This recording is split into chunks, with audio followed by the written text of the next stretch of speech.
The throne room of Cathara had never been so quiet. Soriel pressed his back against the cold marble of the gallery pillar, his fingers curling into fists at his sides.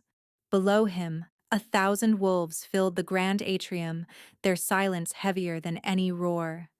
Banners of crimson and black hung from the vaulted ceiling, each one bearing the sigil of the ruling bloodline, a wolf devouring a crescent moon. Torchlight danced across armored shoulders and jeweled throats. Every noble house in the realm had sent their representatives. Every pack leader had made the journey. Tonight was the binding. The ceremony that would determine who would stand beside Fenric, Alpha King of Cathara, for the rest of his reign. Soriel should not have been there. Omegas did not attend the binding.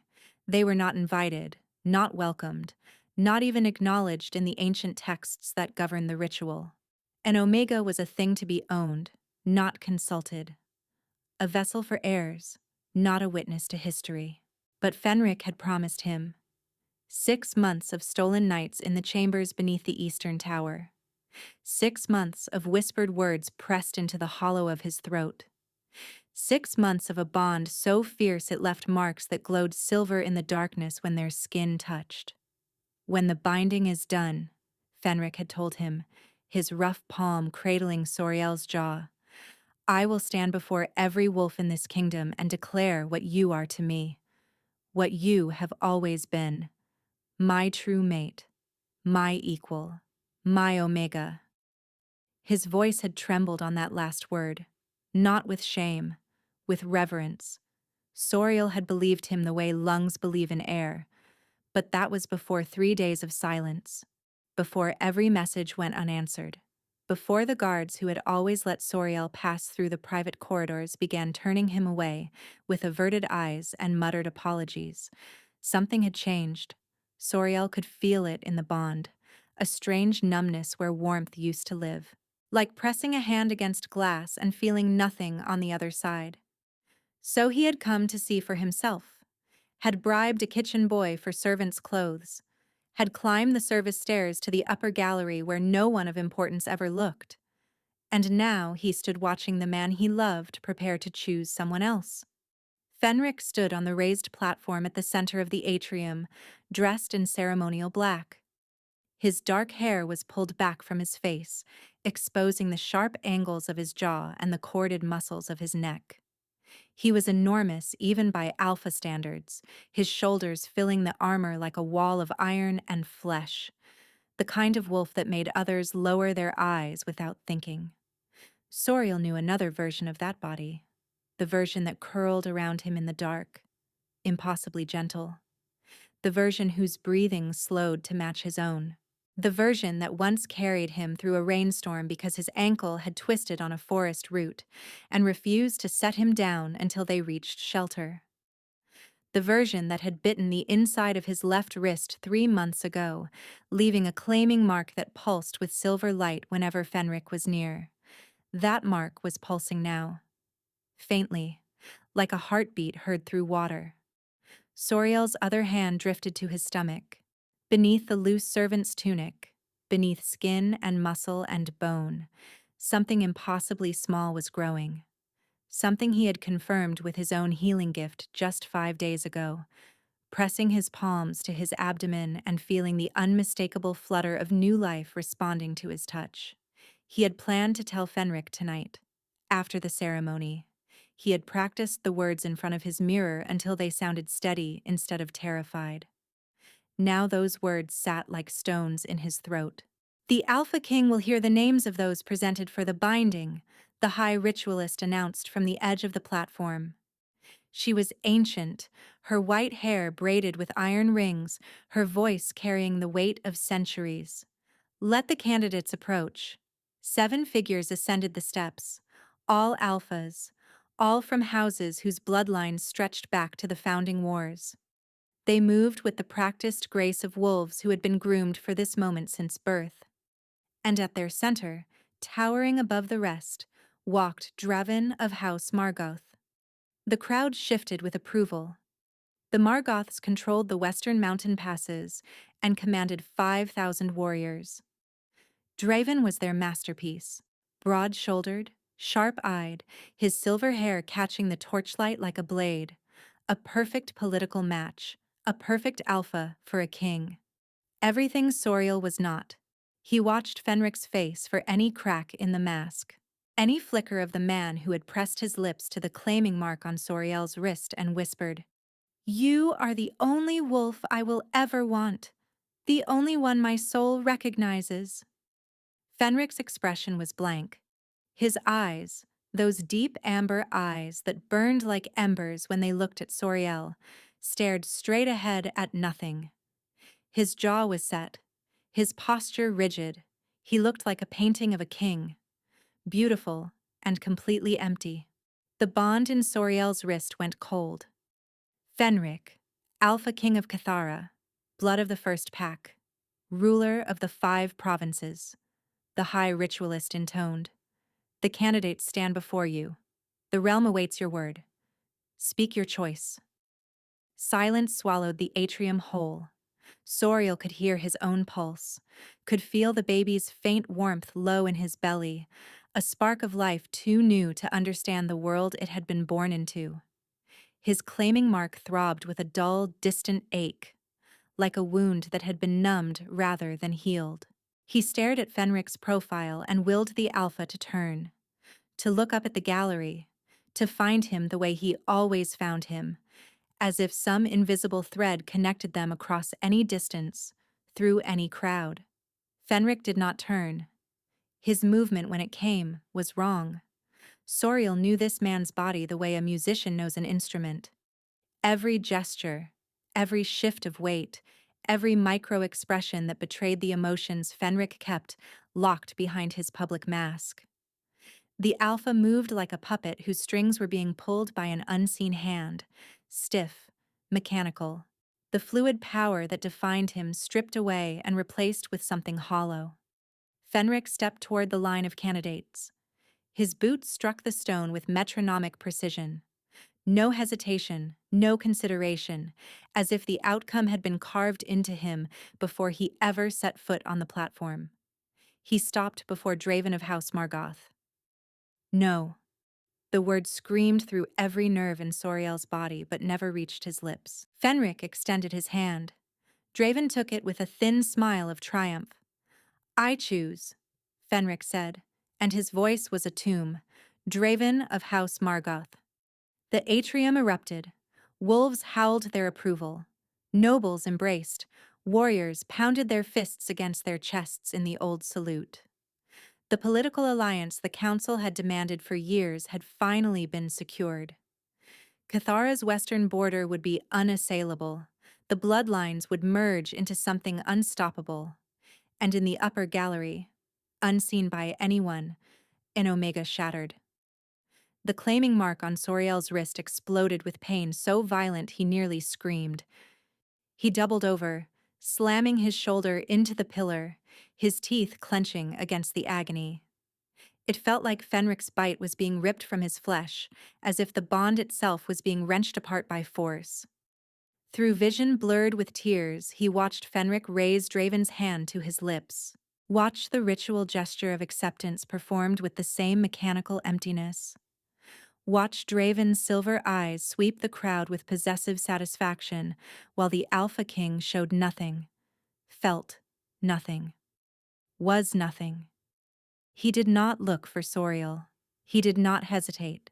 He did not seem to remember that an Omega existed who carried his mark and his child, and every promise he had ever made in the dark. A sound escaped Soriel's throat, something between a gasp and a keen, swallowed by the roar of celebration below. His knees buckled.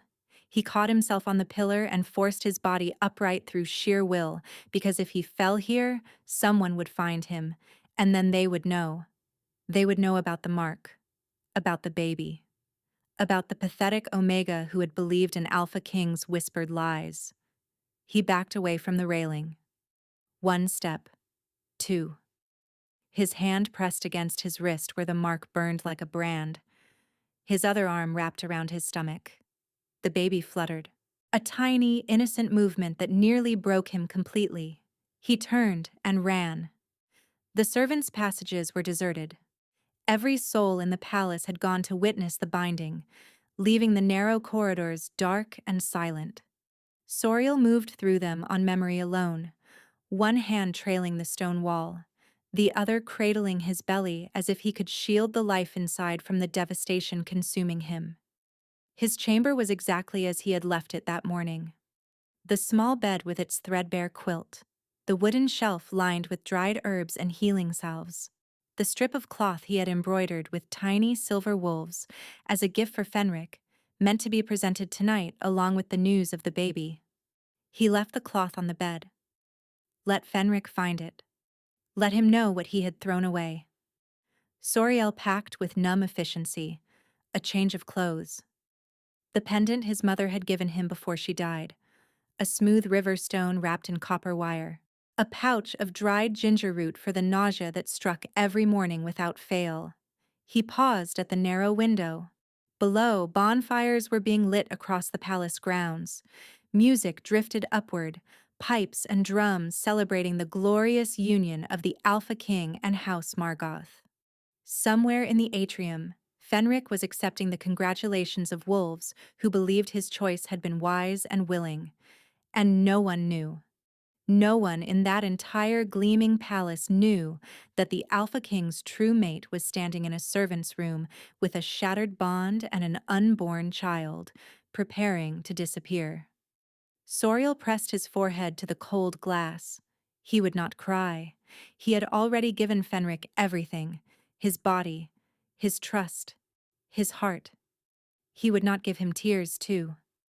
Survive, he whispered to the flutter in his belly. That is all we need to do now. Survive. He pulled his cloak over his shoulders, drew the hood low, and slipped through the servants' gate into the winter night. The corridor behind him remained empty for almost a full minute. Then footsteps, fast and uneven, the stride of a man fighting his own body. A door crashed open somewhere above. A voice, hoarse and fractured, screamed a name that echoed through the stone halls like a wound torn open. And then a howl. A sound so broken, so raw with anguish, that every wolf on the palace grounds stopped mid-celebration and looked toward the sky. By the time Fenric's guards broke down the door to the Omega's empty chamber, all they found was a strip of embroidered cloth lying on a cold bed. Soriel was already gone. 6 months had passed since the night Soriel vanished from Cathara. The coastal village of Brindell clung to the edge of the world like a barnacle on a ship's hull. Jagged cliffs dropped into churning gray water. Salt wind stripped the paint from every door. The wolves who lived here were fishermen and crab trappers, hard people who asked few questions and cared nothing for the politics of distant kings. It was the perfect place to disappear. Soriel had arrived in the dead of winter, half frozen, claiming to be a widowed healer named Wynne, whose mate had died in a border skirmish. The village elder, a weathered woman named Osara, had taken one look at his swollen belly and haunted eyes and pointed him toward the empty cottage at the bottom of the cliff path. "Fix what needs fixing around here," Osara had said, "and the cottage is yours." So Soriel fixed things. He stitched wounds for fishermen who cut their hands on nets.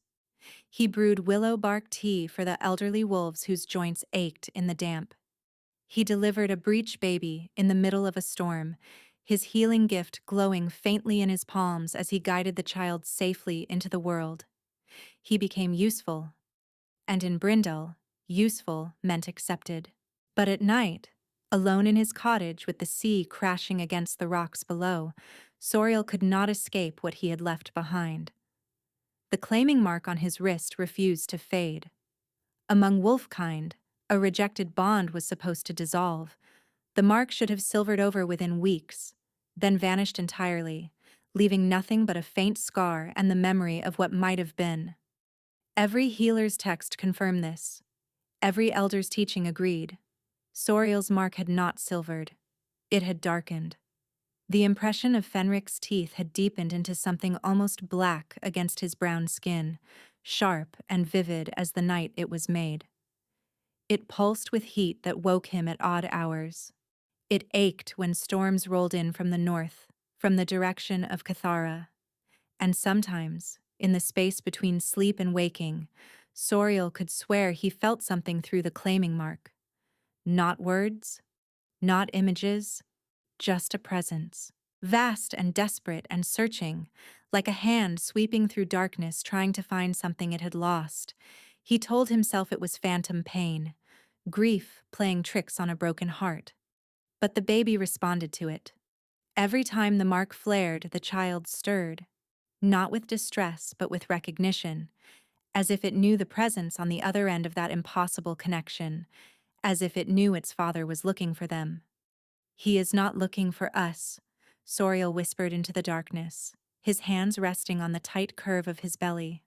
The baby was growing fast. Too fast, the village midwife had commented, suggesting he might be carrying more than one. He made his choice. We are building something new.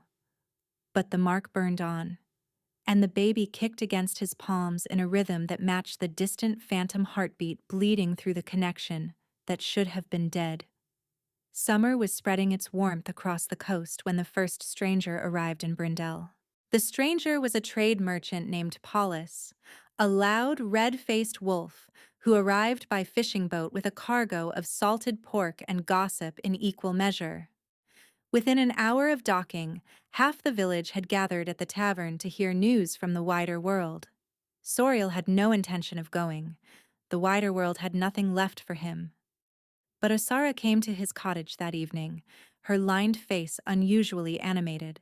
"You should hear what the traitor is saying, Win," she said, using his false name. "Strange things are happening in the capital. The capital's affairs are not my concern.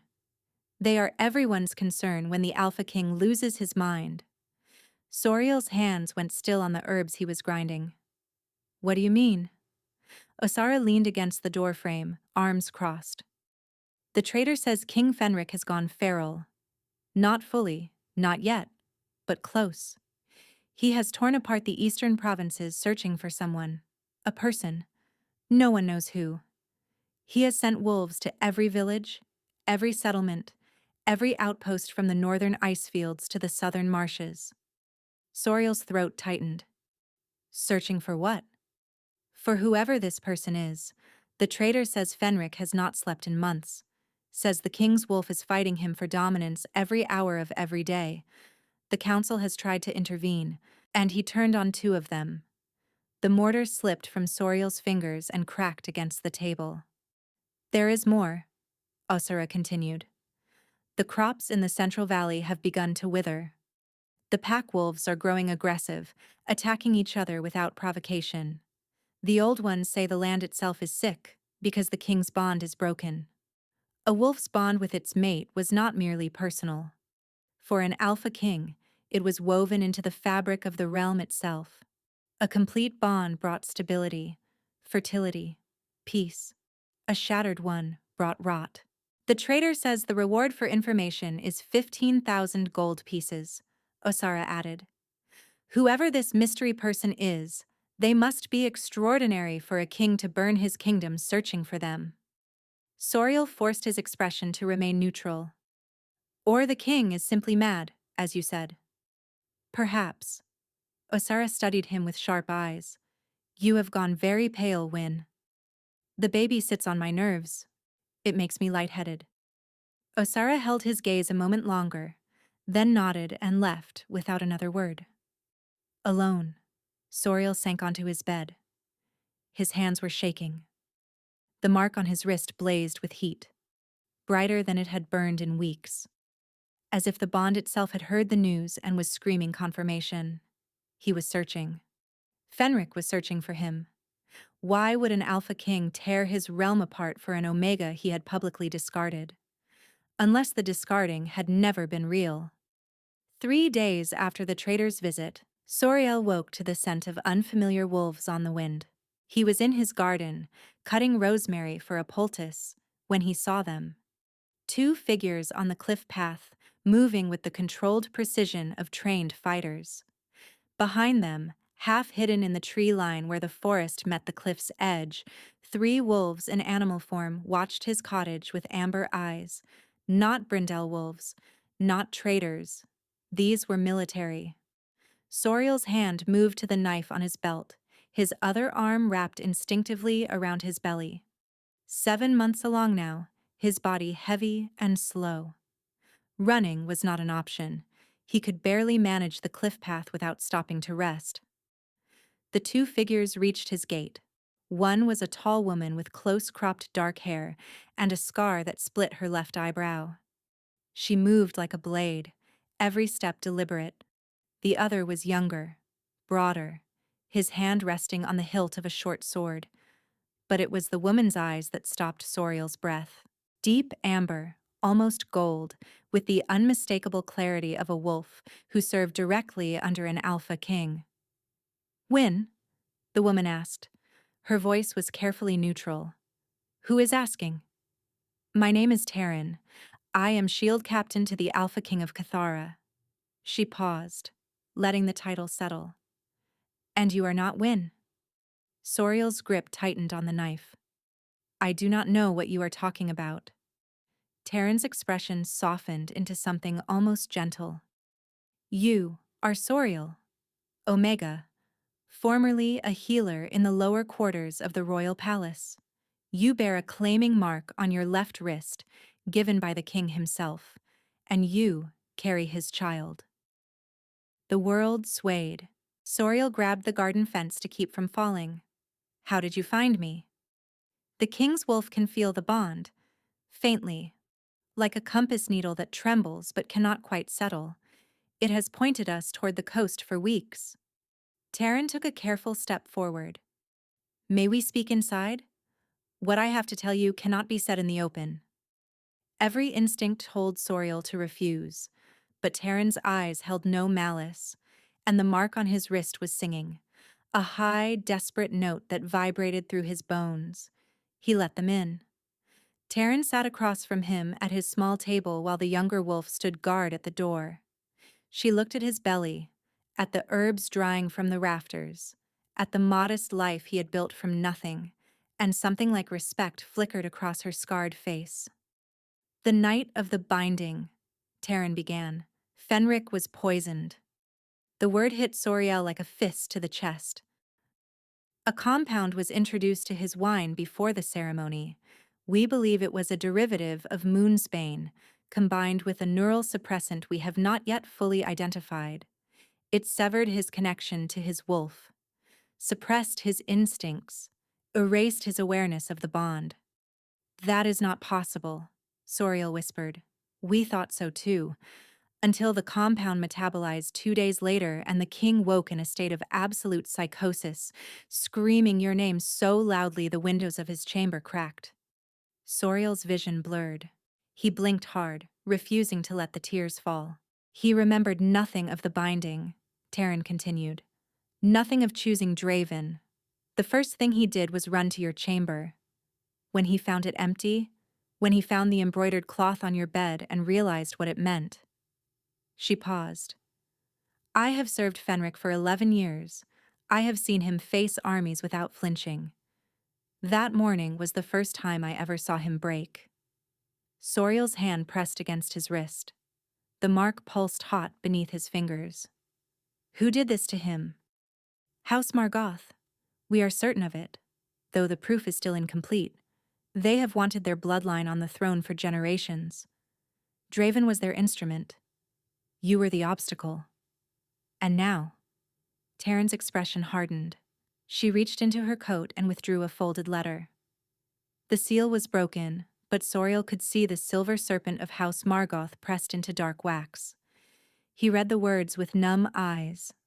"The Omega has been located. Coastal village, southern province.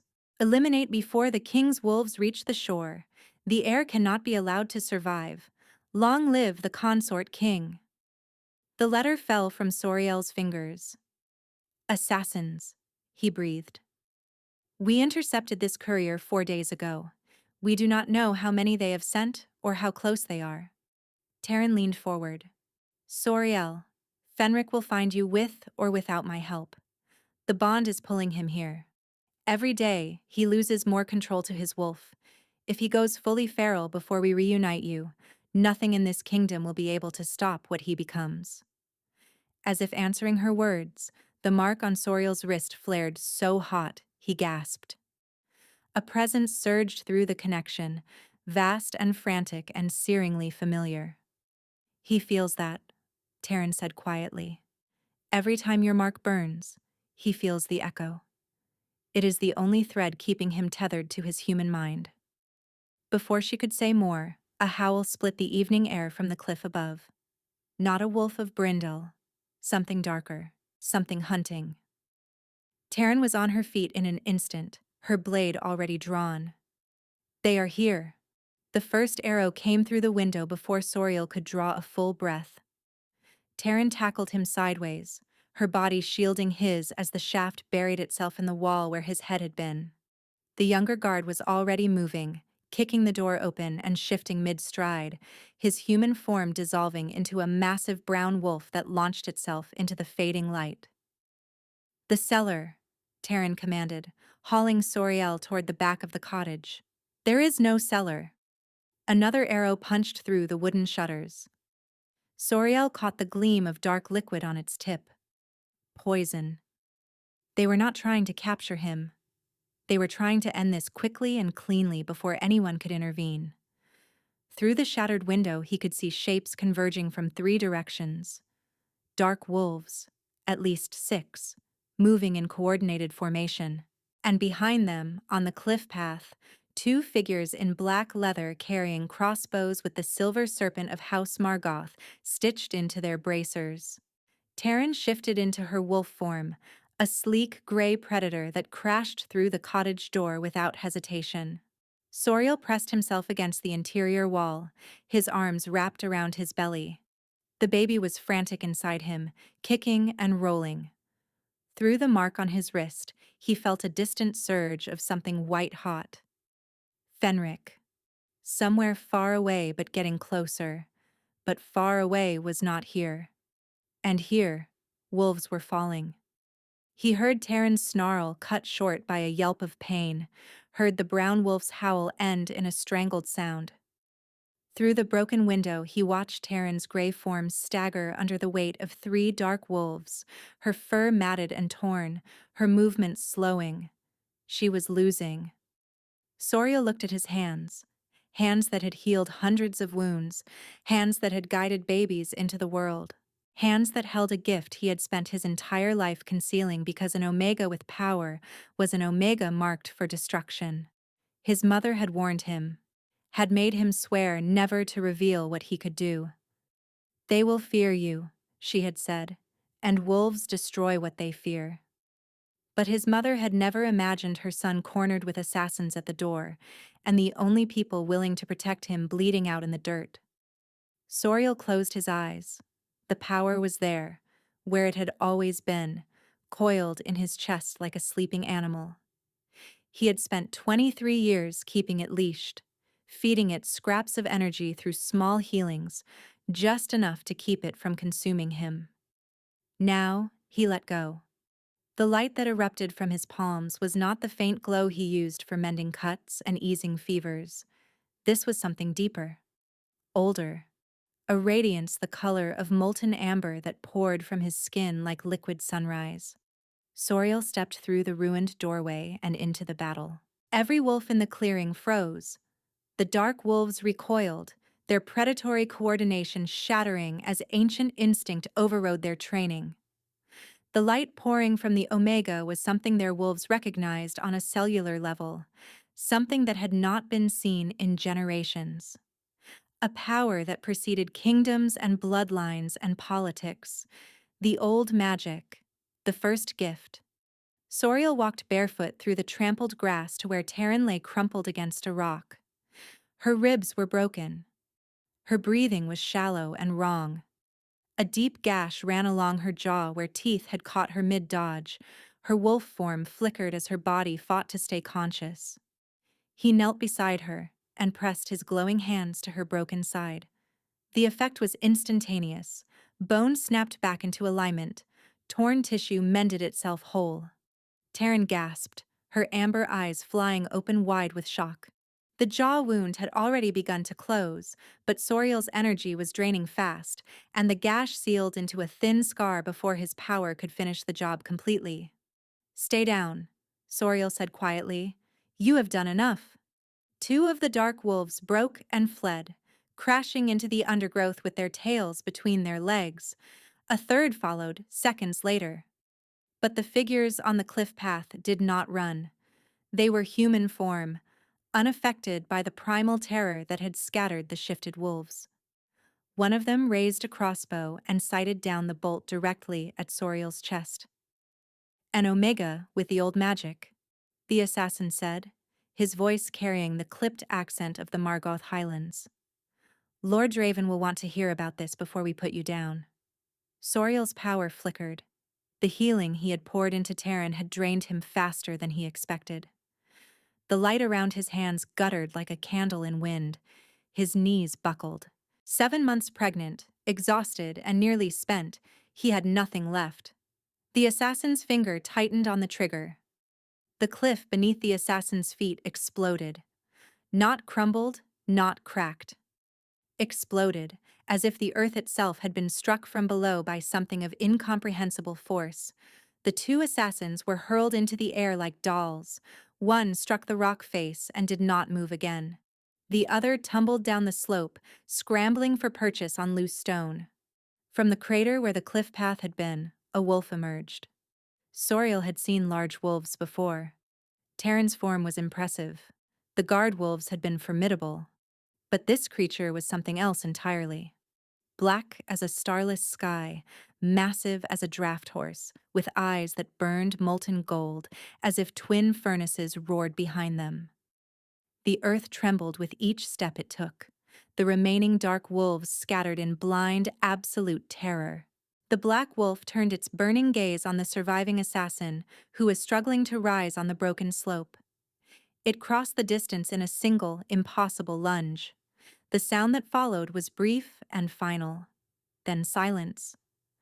The black wolf turned. Those furnace eyes found Soriel kneeling in the grass, glowing faintly, one hand pressed to his belly, the other still resting on Taryn's healed ribs. It approached him slowly, each step careful, deliberate, as if the creature that could shatter stone and scatter armies was terrified of frightening the Omega before it. It stopped inches from him and lowered its enormous head. Its muzzle pressed gently against his swollen belly. The baby kicked. Hard. From two places at once. The black wolf made a sound Soriel had never heard from any creature before. A whimper so raw, so broken with relief, that it sounded like a sob. "Fenric," Soriel whispered. The shift was instant. One heartbeat, a monstrous wolf knelt before him. The next, a man. Fenric was on his knees in the torn grass, his hands hovering over Soriel's stomach, trembling so violently they blurred. He looked like a man who had crawled through every hell imaginable to reach this moment and was terrified it might dissolve if he moved too quickly. He looked up, and the Alpha King of Cathara was weeping. Soriel had prepared for this moment in the dark hours of his exile, had rehearsed his rage, sharpened it to a blade's edge, kept it polished and ready for the day Fenric's wolves inevitably found him. He had imagined himself cold and composed, untouchable, armored. But the sight of this man, this impossibly powerful, world-breaking alpha, crying in the dirt with his hands shaking over the curve of his unborn children, shattered every defense Soriel had built. "You are alive," Fenric breathed. His voice was wrecked, ruined, the voice of someone who had been screaming for months. "You are real. You are here." His fingers reached for Soriel's belly, then stopped, hovering. "May I?" he asked. The Alpha King of Cathara, a man who could crack cliffs with his bare hands, asking permission to touch his own child. Soriel took Fenric's hand and pressed it flat against his stomach. The twins responded immediately. 2 kicks from 2 different locations, sharp and insistent, as if they had been waiting for this specific hand their entire existence. Fenric made a choked sound, his palm flattening to feel more, his eyes wide with a wonder so naked it hurt to witness. 2. Soriel said quietly. There are 2 of them. Fenric's composure crumbled completely. His forehead dropped to Soriel's belly, his shoulders heaving with silent sobs. His fingers gripped the fabric of Soriel's tunic as if it were the only thing keeping him anchored to the earth. And for one terrible, beautiful moment, Soriel let him. Then he stepped back. Fenric's hands grasped at empty air. His head snapped up, devastation flooding his face. Soriel, please. Please what? The word came out jagged. Please pretend that the last 6 months did not happen. Please forget that I watched you choose Draven in front of 1,000 wolves while I hid in the gallery like something you were ashamed of. I did not choose him. I would never. I saw you. Soriel's voice cracked despite every effort to hold it steady. I watched your hand take his. I watched you speak the words. I stood there carrying your children and watched you bind yourself to someone else without so much as looking for me. I was drugged. Fenric rose to his feet. His face was ravaged with anguish. Taryn told you. The Margoths poisoned me. My wolf was suppressed. The bond was severed. I remember nothing of that night except darkness, and then waking to a world where you had vanished. How convenient. The word landed like a slap. Fenric recoiled. Convenient? His voice dropped to something low and dangerous. You think this has been convenient? I have torn my kingdom to pieces. I have sent every wolf under my command to every corner of the realm. I have not slept a full night since the morning I woke and found your chamber empty, and that cloth you embroidered lying on your bed like a farewell. His voice broke on the last word. Do you know what it was like? He continued, raw and ragged. To wake with no memory of what I had done, and find Draven in my quarters, claiming rights I never gave. To throw him from my rooms and run to you, and find nothing but cold sheets and the scent of your tears? Soriel flinched. He had cried that night. He had tried not to, but the tears had come anyway while he packed his meager possessions. He had not known anyone would be able to smell them. I thought you threw me away, Soriel said, and his voice was small now, stripped of anger, leaving only the wound beneath. I thought every word you ever said to me was a lie, that I was just a distraction, an omega you kept in a back room until the real choice had to be made. Fenric closed the distance between them in 2 strides. His hands cupped Soriel's face, tilting it upward, forcing their eyes to meet. You were never a distraction, Fenric said fiercely. You were the first thing in my life that felt real. My wolf knew you before I did. The bond chose you before I understood what it meant. Do you think I would trade that for an alliance? For politics? For a Margoth wolf I cannot stand to be in the same room with? A tear slipped down Soriel's cheek. Then another. The walls he had built, the careful armor of bitterness and self-sufficiency he had forged through 6 months of exile, crumbled like wet paper. I was going to tell you about the babies, he choked out. That night, after the binding, I had practiced the words. I was going to press your hand to my stomach and watch your face when you felt them move. Fenric made a sound as if something vital had been torn from his body. Instead, I watched you choose someone else, Soriel continued, tears flowing freely now. And I ran. I ran because staying would have killed me, and I had 2 lives inside me that needed me to survive. Fenric pulled him close, gently, carefully, as if Soriel were made of something precious and infinitely valuable. I am sorry, Fenric whispered into his hair. I am sorry for what was done to me. I am sorry for what it did to you. I am sorry that I was not strong enough to fight through the poison and find you before you had to run. That was not your fault. It does not matter. You suffered because I failed to protect you. Our children have grown inside you without their father because I was not there. Soriel pressed his face into Fenric's chest. The heartbeat beneath his ear was thundering, fierce and steady and achingly familiar.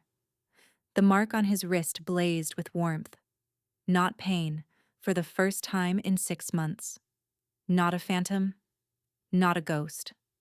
Real and present and alive. I never stopped loving you, Soriel whispered. Fenric's arms tightened around him. I know. I felt it through the bond. Every night. The only light in 6 months of darkness. They traveled north through the night. Fenric had brought a covered wagon, cushioned with furs and blankets, and he refused to let Soriel ride anywhere but inside it, shielded from the cold wind that swept down from the mountains. I am pregnant, not dying, Soriel had protested. You are carrying the heirs to the throne of Cathara in a body that just channeled the old magic for the first time in recorded history, Fenric had replied, lifting him into the wagon with hands that made the action feel effortless. You will rest. So Soriel rested. Fenric rode beside the wagon, his massive warhorse keeping pace with the wolves that ran in formation around them. But every few minutes, his hand would reach through the canvas flap to touch Soriel's ankle, his knee, his hand, as if confirming the Omega had not vanished again. During the stops, when the wolves needed water and the horses needed rest, Fenric would climb into the wagon and sit with Soriel against his chest, both of them wrapped in furs while he talked. He told Soriel everything. About waking from the poison to find Draven standing over his bed, already dressed in consort's robes, speaking of their wedding plans as if the binding had been real and willing. About the revulsion that had flooded through Fenric so violently he had shifted involuntarily and hurled Draven across the room before his guards could intervene. About the weeks that followed, the investigation that uncovered traces of moonsbane in the ceremonial wine, the Margoth servants who disappeared before they could be questioned. They told me to move on, Fenric said, his voice hollow. Told me that whatever I had felt for you was a passing infatuation, that an Omega could not truly be an Alpha King's mate, that the bond was a fantasy. And what did you say? I said that if any of them spoke your name with disrespect again, I would remove their tongues and nail them to the council chamber door. Despite everything, Soriel almost laughed. I have not touched Draven, Fenric continued, his tone hardening. I have not acknowledged the binding. The Margoths have petitioned the council 14 times to force me to honor the union. 14 times I have refused. They must despise you. They fear me, which is the only reason they have not tried to remove me by force. Fenric paused. Until now, perhaps. His arm tightened around Soriel. The twins shifted, one of them pressing a foot against Fenric's hand where it rested on Soriel's belly. The alpha made a low, rumbling sound in his chest, something between a purr and a growl, and the baby stilled, soothed by the vibration. They know you, Soriel murmured. They are mine, Fenric replied, and the possessive tenderness in his voice made Soriel's chest ache. As dawn broke over the horizon, the road crested a ridge and the city of Cathara spread before them. Stone towers reaching for a pale sky. Red banners flying from every parapet. Except the banners were wrong. Soriel sat up, pushing aside the canvas. The crimson wolf and moon sigil of the royal house had been torn down. In its place, from every tower and gate and rampart, flew the silver serpent of House Margoth. Fenric's horse stopped. Behind them, every wolf in the column went rigid. No, Taryn breathed from her position at the head of the guard. The scar along her jaw, the one wound Soriel had not fully healed in Brindel, stood out pale against her flushed skin. They could not have moved this quickly. They have been planning this since before the binding, Fenric said. His voice had gone flat, controlled. The voice of a man channeling volcanic rage into cold precision. The poison, the binding, My absence while I searched for Soriel. It was all designed to lead here. A scout burst from the tree line, sprinting toward them on foot, his face ashen. My king. The Margoths took the palace at dawn yesterday. Lord Margoth has declared himself regent. Draven has been named consort king by decree. And the people inside? Fenric asked quietly. The scout swallowed. Hostages, my king. Every servant, guard, and official who refused to kneel to the Margoths has been imprisoned in the Grand Atrium. 41 souls. Lord Margoth has declared they will be put to judgment at midday as traitors. Soriel felt the blood leave his face. There is more, the scout continued, his voice faltering. Among the hostages is the old healer from the lower quarters, the one called Vashti. She was found with a bundle of Omega garments hidden beneath her bed. The Margoths have accused her of harboring a fugitive and have sentenced her to die first, as an example. Vashti, the woman who had taught Soriel everything he knew about healing, who had recognized the claiming mark on his wrist and said nothing, who had slipped extra food to his chamber when the morning sickness left him unable to eat, who was going to die because she had been kind to him. How long until midday? Soriel asked. 3 hours, the scout replied. Soriel looked at Fenric. The Alpha's eyes were molten gold. His jaw clenched so tightly the muscles stood out like cords beneath his skin. We go now, Fenric said. They breached the outer walls within the hour. Fenric's wolves, driven by months of pent-up fury and the primal imperative to protect their king's mate and unborn heirs, tore through the Margoth defenders with terrifying efficiency. But the palace itself was a different matter. Soriel stood in the courtyard, surrounded by guards Fenric had assigned to protect him, watching smoke pour from the upper windows. The sounds of combat echoed from inside, steel on steel, the snarls of wolves. A runner came staggering through the palace doors, her face pale and streaked with dust. The Grand Atrium, she gasped. Lord Margoth has barricaded himself inside with the hostages.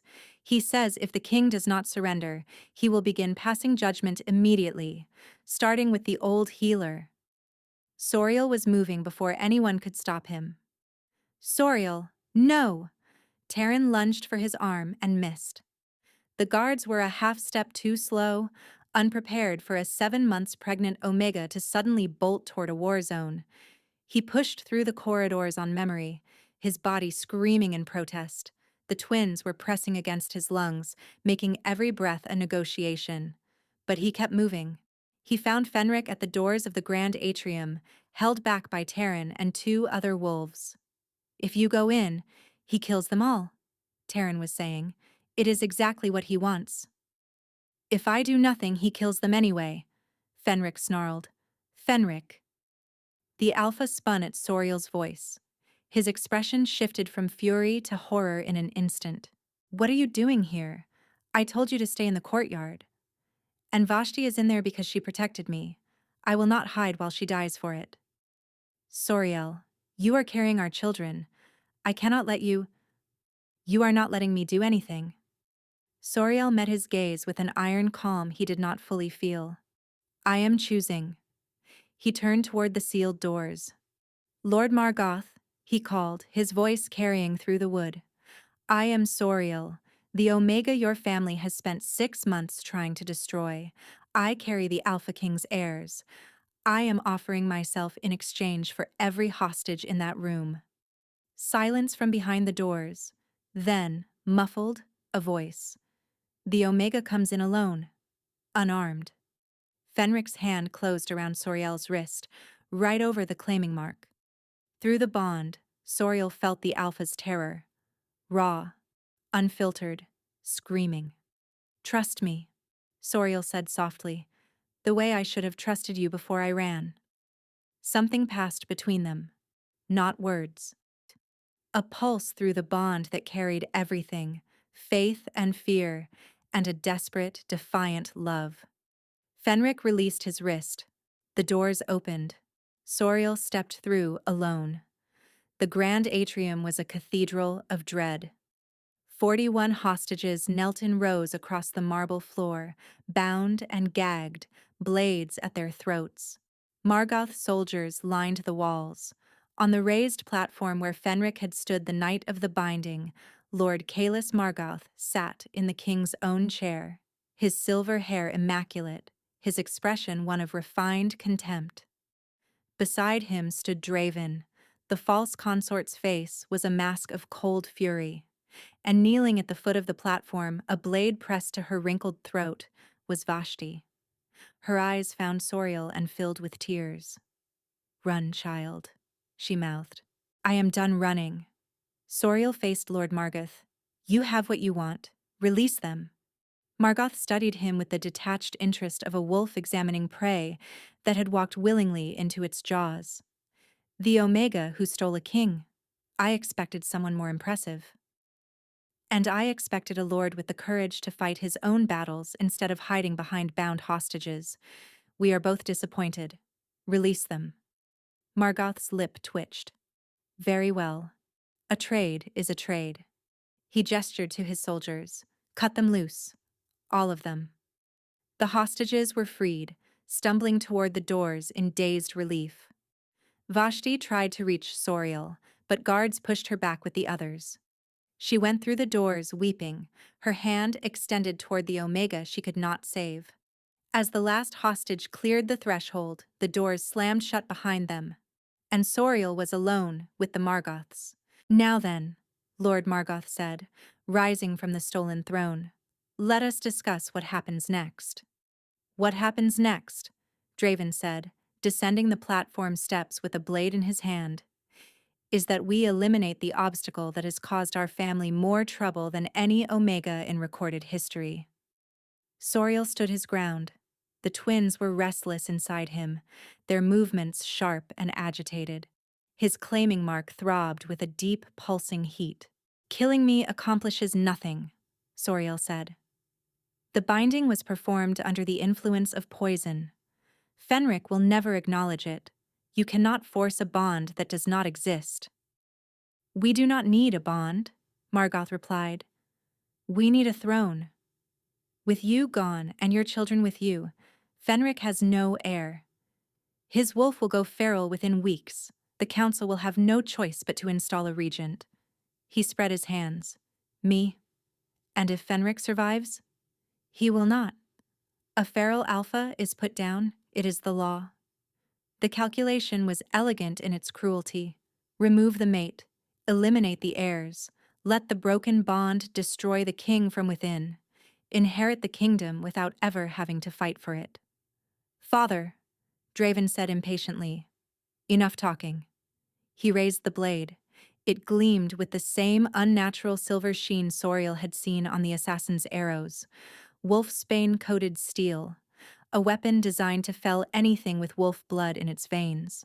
The first pain struck Soriel like lightning. Not from the blade, from within. He gasped, doubling over, his hands flying to his belly. The twins were not just kicking, they were surging. Power, raw and vast and entirely beyond his control, erupted from somewhere deeper than his own magic. This was not his healing gift. This was something older, something inherited. The children of a true mated Alpha King and an Omega carrying the old magic were not ordinary children. They were waking up. And they were angry. Amber gold light exploded from Soriel's body. Not the controlled radiance he had summoned in Brindel. This was a detonation. A supernova of power that blasted outward in every direction, sending Margoth soldiers tumbling like leaves. Draven staggered backward, shielding his eyes. "What is this?"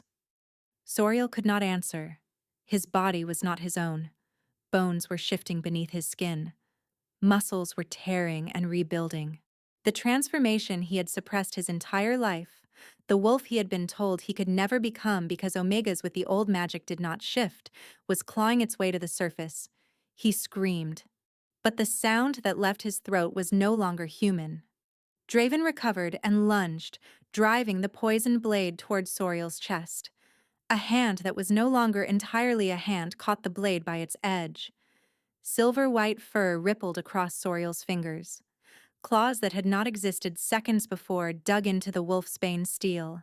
The old magic burning through his veins neutralized the poison as fast as it spread. He looked up at Draven, and his eyes were no longer brown. They were pure, blazing amber. "No," Soriel growled, and his voice shook the stones of the atrium. The transformation completed in a cascade of amber gold light. Where a pregnant Omega had stood, a wolf now crouched. White as fresh snowfall, smaller than Fenric's massive form, but radiating a power that had nothing to do with size. The old magic poured from the white wolf like heat from a forge, warping the air, cracking the marble beneath its paws. And in the wolf's belly, protected by magic older than the kingdom itself, two hearts continued to beat. Soriel lunged, his jaws closed around Draven's sword arm with precision that surprised even him. The false consort cried out as the blade was wrenched from his grip. Soriel shook once, felt the arm go limp, and released. Draven collapsed, clutching his ruined arm, his face white with shock. Lord Margoth drew a short sword from beneath his robes. "An Omega who shifts. Impossible." "Apparently not," Terran's voice rang from the gallery above. The shield captain stood at the shattered upper window, her scarred jaw set, her expression savage with triumph. The grand atrium doors exploded inward. Fenric's wolf form filled the entrance like a living shadow. Behind him poured a tide of loyal wolves, hundreds of them, their howls shaking dust from the ancient rafters. The remaining Margoth soldiers broke. Some threw down their weapons, others tried to run. Fenric crossed the atrium in 3 bounds, his black fur pressing against Soriel's white. Through the bond, Soriel felt the Alpha's emotions crash into him like a wave. Awe, pride, a love so ferocious it burned brighter than the old magic itself. "You shifted," Fenric's voice echoed through the bond. Soriel pressed his flank against the Alpha's side. "I had help." A warmth pulsed from his belly. 2 small sparks of acknowledgement. Lord Margoth backed toward the platform, his sword trembling in his grip. "You cannot do this. The binding was witnessed. The law." Fenric shifted to human form. He stood before the man who had poisoned him, stolen his mate, and threatened his children, and his voice was the quietest thing in the room. "The law states that a binding performed through coercion is void. The law states that an attempt on the life of a bonded mate carries the highest penalty. The law states that treason against the crown forfeits all titles, lands, and protections of house." He stepped forward. Margoth stepped back. "You took my will. You drove away my mate. You threatened my Omega and our unborn children. You seized my throne and held my people hostage." Another step. Margoth's back hit the wall.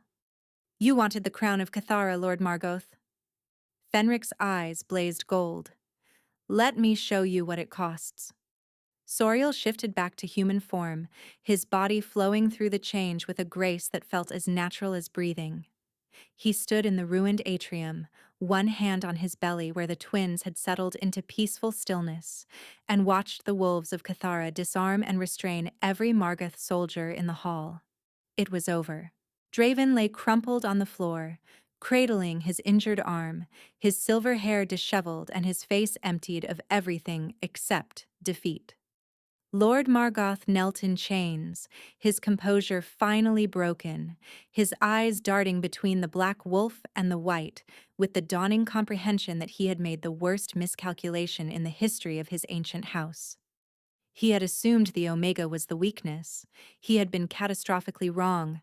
The throne room was quiet now, not the suffocating silence of the binding night, when 1,000 wolves had held their breath waiting for a choice that was never truly made. This was a different quiet, softer, expectant. The hush of a world holding space for something sacred. Soriel stood before Fenric in the amber glow of candlelight. The court had been dismissed. The guards stood at a distance, This moment belonged to no one but them. The bond needs to be completed, Fenric said. His voice was steady, but his hands trembled where they held Soriel's. Properly, if you will have me. Soriel looked at the man before him, the shadows under his eyes from months without sleep, the new scars across his knuckles, the way his thumb traced circles on Soriel's palm, as if every point of contact was proof against a darkness that had nearly consumed them both. I have had you since the night you bit my wrist in the Eastern Tower, Soriel said. I have been yours since before I understood what that meant. Fenric exhaled, a shuddering breath that carried 6 months of grief out of his body. He tilted his head, exposing the broad column of his throat. The ancient gesture. A wolf offering itself to its mate without reservation, without defense. Soriel understood what to do. His wolf rose within him, calm and certain, guiding him with instincts that felt as old as the earth beneath the palace. He pressed his lips to the place where Fenric's neck met his shoulder, felt the pulse hammering beneath the skin, and bit. The bond detonated, not with violence, with truth. Every wall between them dissolved. Soriel felt Fenric's consciousness pour into his own like a river breaking through a dam. He saw the night of the binding through the Alpha's fractured perspective. Not the cold performance Soriel had witnessed from the gallery, but a void.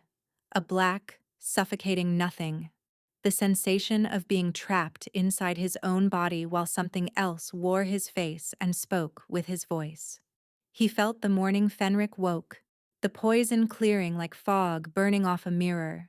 The instant of perfect clarity followed immediately by the most devastating realization of his life. Soriel was gone. He felt the months of searching, the sleepless nights, the howls sent into the darkness, hoping the bond would carry them to wherever Soriel had hidden. The way his wolf clawed at his sanity, demanding he shift and run and never stop until he found his mate or his heart gave out. He felt the moment Fenric had seen him in the garden at Brindell, the way the Alpha's entire existence had narrowed to a single point of light, and Omega standing in a patch of rosemary with the sunset gilding his skin. The way Fenric's wolf had wept with a joy so overwhelming it nearly shattered the human mind containing it. And Fenric, in turn, saw everything through Soriel. The gallery, the shattering, the flight through dark corridors with one hand on his wrist and the other on his belly.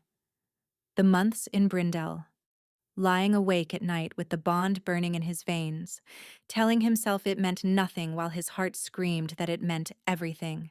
The moment the rumors arrived and hope, that most dangerous of poisons, seeped back into his blood. The battle, the magic, the terrifying, glorious instant when the wolf inside him finally broke free. They saw each other completely. Every wound, every fear, every moment of doubt, and every stubborn, irrational refusal to stop loving despite every reason to let go. When Soriel finally released the bite, they were both trembling. My Omega, Fenric whispered. My Alpha, Soriel answered. In the weeks that followed, the kingdom of Cathara began to heal. Lord Margoth was tried before the assembled packs and sentenced for treason. His final words were a plea for mercy that was met with the same silence he had offered his hostages. Draven was stripped of name, rank, and title, then exiled to the barren islands beyond the southern sea, condemned to live out his years as the nothing he had tried to reduce Soriel to. The crops in the Central Valley pushed new shoots through the soil within days of the bond's completion. The wolves who had grown feral calmed as the stabilizing force of a true mated king and Omega radiated through the pack bonds like warmth through cold iron. The people of Cathara embraced their Omega queen with a ferocity that stunned Soriel. He had expected suspicion, hostility. Instead, he found wolves pressing gifts into his hands, bowing their heads as he passed, weeping openly when they saw the claiming marks that now gleamed silver on his wrist and on Fenric's throat. And on a warm evening in late summer, as amber light poured through the windows of the royal chamber, Soriel brought two children into the world. A boy with dark hair and his mother's old magic glowing faintly in his palms from the moment he drew breath. A girl with silver-white fur when she shifted minutes after birth. Her tiny wolf form no larger than a kitten. Fenric held them both while Soriel slept. The birth had been long, and the old magic had flowed through the Omega's body for hours, leaving him spent and luminous and deeply, profoundly at peace. He had curled against Fenric's chest in the enormous bed, his face pressed to the Alpha's heartbeat, one hand still resting on the sun cradled beside him. Within moments, exhaustion had pulled him under. The girl, still in her wolf form, had crawled up her father's chest and fallen asleep in the hollow of his throat, her tiny body rising and falling with his breathing. Fenric held perfectly still, his son in the crook of one arm, his daughter curled beneath his chin, his mate pressed against his chest, breathing slowly, the claiming mark on his wrist glowing faintly silver in the candlelight.